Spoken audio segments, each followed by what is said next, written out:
Okie dokie, we will get started. Welcome to this episode of Washington Policy on the Go. My name is Donald Kimball, and today we're going to be talking with Todd Myers about the latest carbon emission auction that happened recently and what that's done to gas prices. Before we get into that, just a heads up on some of the other stuff we've got going on. We have some events coming up.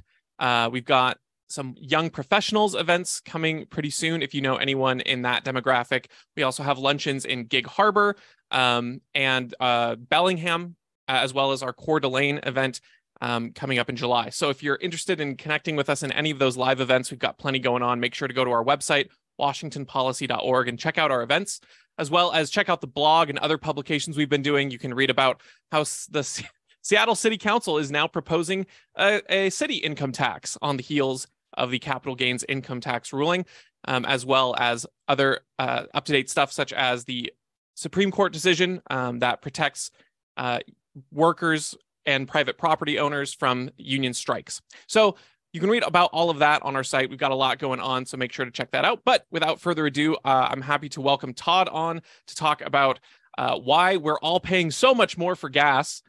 Thanks for being with us, Todd. It's always nice to be on, chat about these issues. Yeah, I'm sure, you're not, banging your head against the wall, because about a year ago, I feel like we made some kind of calculation that kind of ran, similar to what were happening, but we were assured that this wasn't going to happen. So let's start with this carbon auction and maybe explain, what it is and give an overview of how it works and why we're seeing prices increase because of it. Yeah. So in January, Washington began implementing our new climate policies, the two largest of which is the low carbon fuel standard, which has a relatively small impact on gas prices right now. And then the really big one, which is the carbon cap and trade system. And the way that works is a little bit different than a typical tax, although the result is very much like a tax on CO2 emissions, which is that anybody who emits CO2 has to get a permit, an allowance to emit each metric ton of CO2. Those permits are sold at an auction. So the prices fluctuate and they're uncertain. So in some places, they'll have like a flat carbon tax, which is $20 per metric ton or something like that. Very much like a gas tax. Cap and trade is a little bit different. They have a hard cap, and then they sell allowances under that. So how the auctions go, how the supply and demand is for gasoline, for diesel, for natural gas, home heating, and other things like that, influences what those prices are. So we implemented that in January, and the first auction we saw, the price was $48.50 a metric ton. When you do the math, that turns out to be about 39 cents a gallon. Every gallon of gas is 19.6 pounds, which is basically 0.86% of a metric ton. So you just multiply the $48 by 0.86 of a metric ton, and basically you come up with that. There's a couple other little things in there, but that's what you do. We just had the second auction. There are quarterly auctions. The price went up to $56 a metric ton, which turns out to be about 45 cents a gallon of gas. And I think 54 cents for a gallon of diesel, because diesel is more carbon intensive. So that's where we are. Last year, we used Ecology's projections to say, if it is in this range of $56, $58, which is what they projected last year, it would be about 46 cents a gallon. Ironically, the Department of Ecology said, oh, no, those projections are totally wrong. And it was like, it's your own projection. They hired an outside company to make those projections. All I did was say, here's what the impact is going to be. I said, oh, no, those are totally wrong. We expect it to be 5 cents a gallon. Well, here we are now in June. And there's a number of ways. It's hard to disaggregate, right, all the influences that drive prices up. But our comparison to Oregon is pretty good. If you go to Gas Buddy, what you will see is that Washington and Oregon's gas prices mirror each other almost exactly until January 1. And then on January 1, they separate, and our prices are about 40 cents a gallon higher than theirs. Almost exactly the price of the carbon tax. So it's pretty clear what's going on. The Department of Ecology now sort of waves their arms and says, oh, it's very complicated. There's lots of other factors. They mention Ukraine, for example, and the impact on gas prices. Well, the impact of Ukraine doesn't stop at Washington's borders. It also affects Idaho and Oregon. And yet we're not seeing the price increases in Idaho and Oregon that we are in Washington. So that's just nonsense. But that's kind of where we are, and that's what's going on with the tax on CO2 emissions. Yeah, I heard a rumor that all of the gas providers in Washington state just kind of put their hands together and said, we're going to get really greedy January 1 and only in Washington state, nowhere else. Yeah. Yeah. And it's funny because you hear that, right? The governor has blamed it on oil company greed. And it's like, for some reason, oil company greed only occurs in Washington. Washington now has, according to Gas Buddy, the second highest regular gas prices in the nation, higher than Hawaii. So it's really having a big impact. Yeah, that is brutal. I mean, now the most recent thing you wrote says that the impact is expected to be about 45 cents. Is that about where we're seeing? So do you feel really silly being a cent off, having projected 46 cents? Are you gonna eat your words and take it all back? Well, again, our projections were based on that amount was based on Ecology's projections from last year. So the fact that it happens to be 45 cents a gallon is not because I'm a genius. I just took their projections and did the math.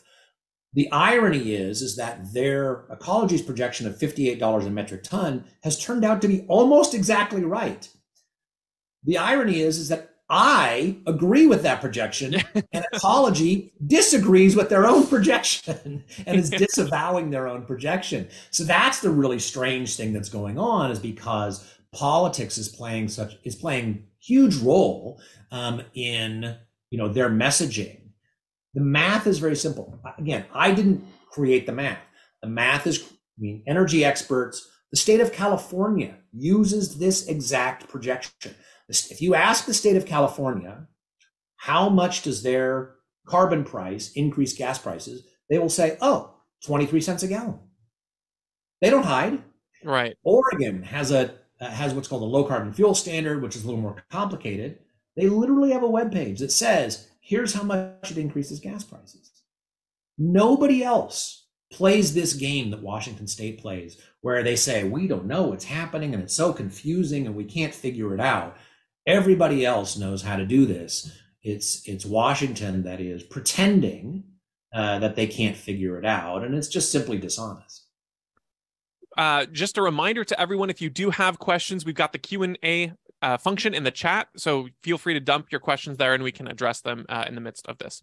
So let's go back to the auction aspect of it, because you had mentioned there was an auction sort of towards the beginning of the year, and now we've just had another one last week. How frequently do these happen, and are we expecting each subsequent auction to increase the price? What does the outcast look like for that?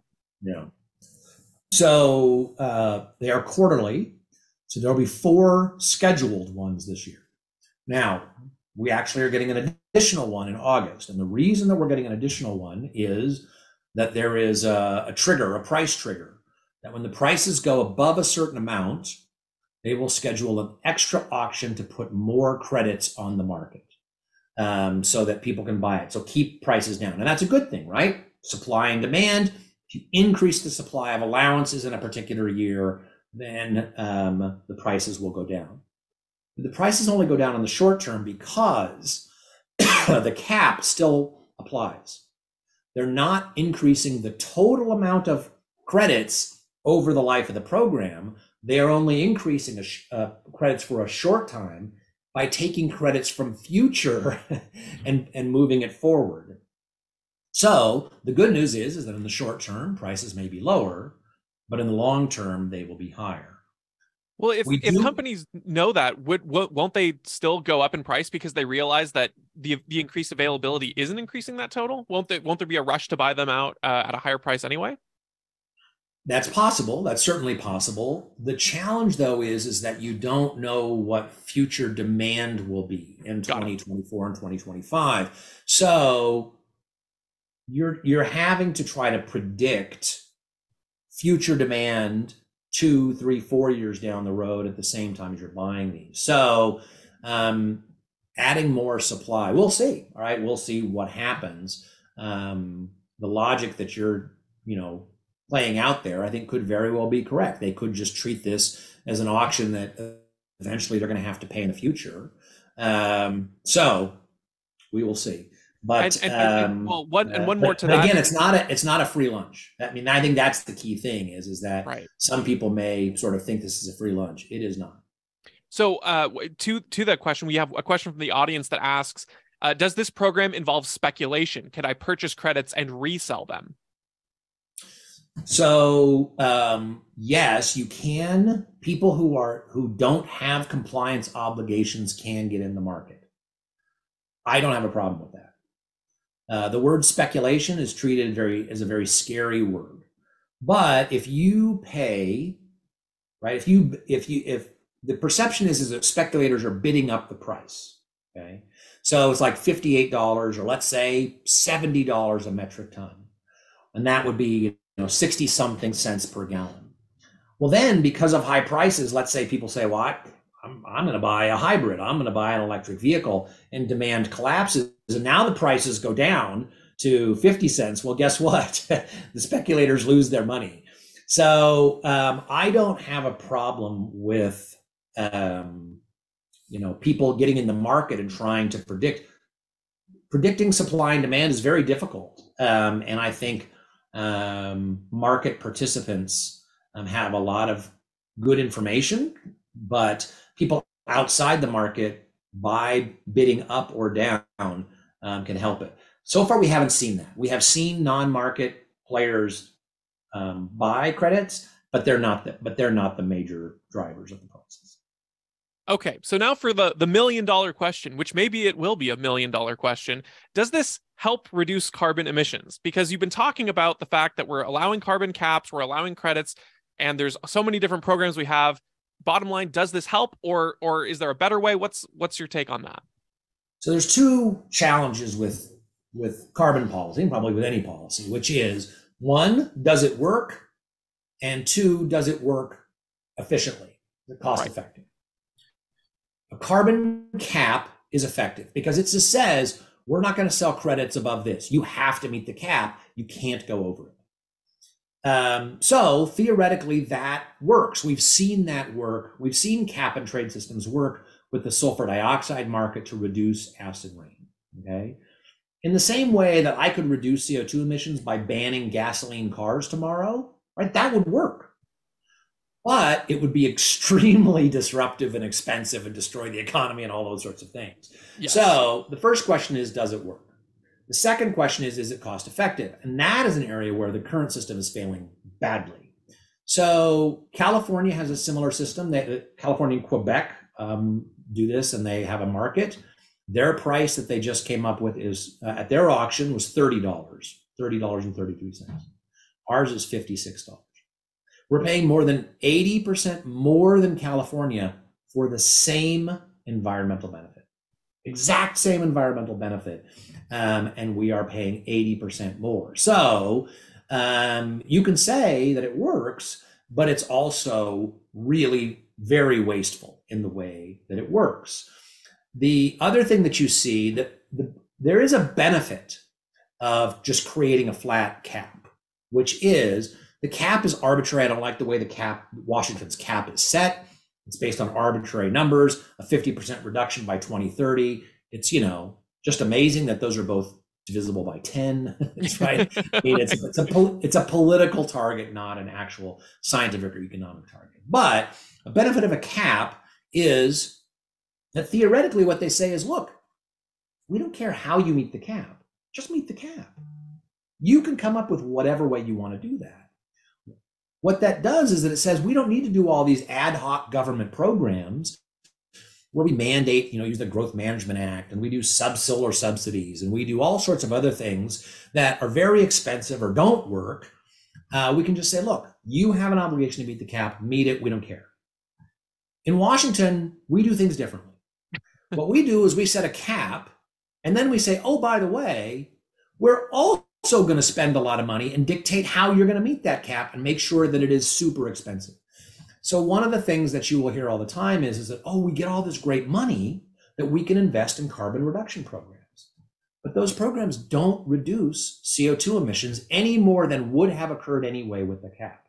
So for instance, let's say we spend $1 billion and reduce CO2 emissions in Washington State 10%. Well, all that does is create room below the cap that now private companies can fill back up. They will emit up to the cap. And so if government is spending a lot of money to reduce emissions on their own, others will just fill it. We will end up at literally the same place in terms of CO2 emissions. We will have just spent an extra $1 billion to do it. Has there been any acknowledgement of this when it's been pointed out? I mean, I know that sometimes Governor Inslee is very good at ignoring inconvenient facts. Has there been an attempt to address this issue at all, or have they sort of weaved their way around it? Well, the argument is that we're a leader. We're a leader. We're a leader in climate technology. We're a leader in climate change. We have a secret sauce, and we want to create a bunch of jobs. But I mean, like, there are so many industries that we could invest in that might be more effective, right? Washington State did not invest in internet book sales, right? State programs and state subsidies are not why Amazon is here. Washington State did not invest in software production. It's not why Microsoft is here. So show me an industry, a major industry in Washington, where the state government 10, 15, 20 years ahead said, this is going to be a major industry, we're going to support it. That's not how Washington's economy is made, because politicians are really bad at doing it. What is more important is general business climate. And we see that in the clean sector as well.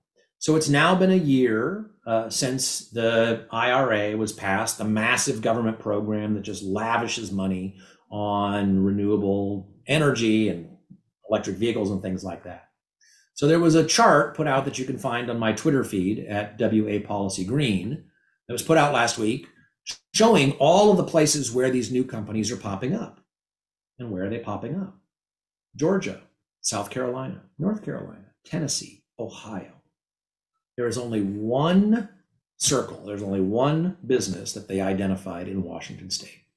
So why is it that we, our leaders, and are spending all this money and doing all this stuff, are not attracting the businesses, while Georgia, South Carolina, North Carolina, Tennessee, Ohio are? And it is because the business climate is better there for a variety of reasons. So even if you take the governor at his words, it's like, yes, we're spending more to reduce CO2 emissions, but we're trying to support the clean energy industry and create all those jobs. He's failing at that too. So I just think this is a lot of politics. It's a lot of bluff and bluster. The result is that we are massively overtaxing ourselves for very little economic or environmental benefit. Yeah, something that you've pointed out in your writings is how it seems oftentimes the measure that is used to say how green we are, or how good environmentalists we are, is how much we're spending, not how much we're actually doing, right? How much we're saving in terms of emissions or actually producing green outcomes, right? Before I move to my last question for you, I do have an audience one I want to ask you, which is about the carbon credits again. Would you imagine that if we linked these carbon credit, the caps and credit system with Canada, or excuse me, well, it's CA or Quebec, so maybe California and Quebec, or just Canada and Quebec, would increase prices in those areas or drop credit prices in Washington? Yeah, I think it would. And so there is talk about joining California and Quebec. It's a bigger market, so there's less volatility. I think that could be a good thing. There's a couple of problems with that. First is Washington's prices are 80% higher than them. And what we're telling California and Quebec, hey, we want to join you so that we can bring our prices down. What is the impact going to be on California and Quebec? It's going to bring their prices up. So that's one problem. So I don't know, maybe California and Quebec want their prices to go up because the government gets the money. But that is the pitch that we will have to make to them, is that they will have to accept higher prices so that we can get lower prices. The second thing is that Washington, when it wrote its rules,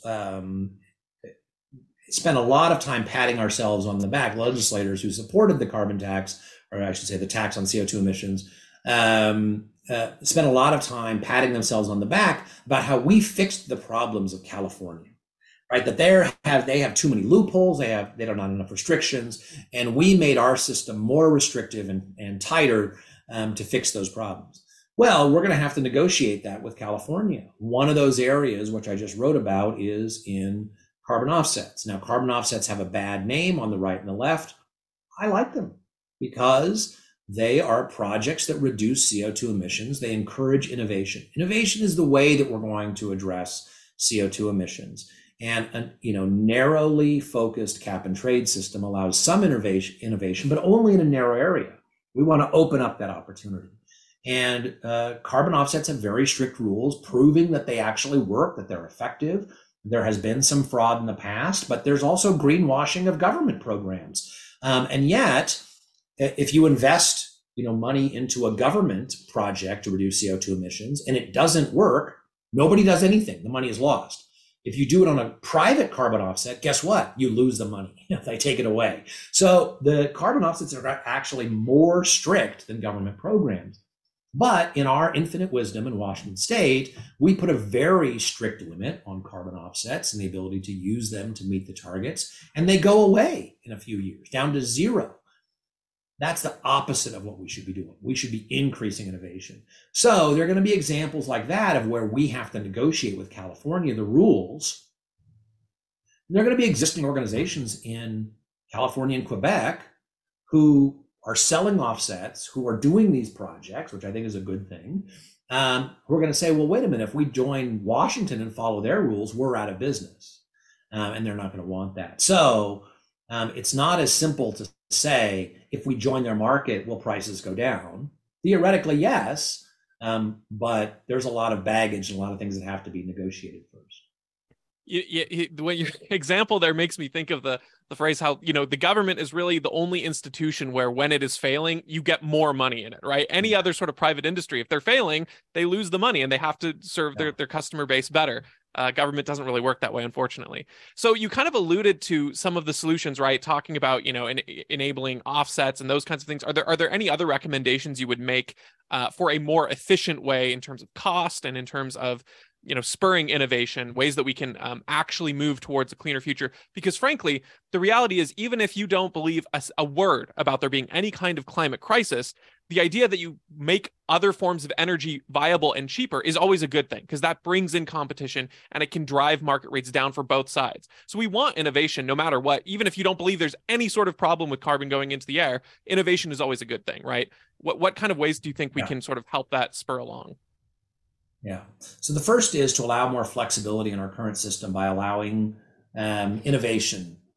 So that just works within the current system. Allow more carbon offsets, encourage more innovation. Tell people, look, if you find a silver bullet, let's say somebody invented a technology that for $1 a metric ton could reduce CO2 emissions. In Washington State, we would say, sorry, you can only do that for 5%. Yeah. The other 95% has to be, increased gas prices. That's absolutely absurd. It's ludicrous. And yet that literally is where we are. So allow more flexibility, allow people to find the most cost-effective and effective way to reduce CO2 emissions by opening up those routes. Second, conservation. There's a lot of things we can do in conservation that are probably more effective than carbon caps and other things like that, and empowering people, giving people the power to find ways to save gas, save energy. And that's what my book is about opportunities for conservation and empowering people to find ways to do more with less.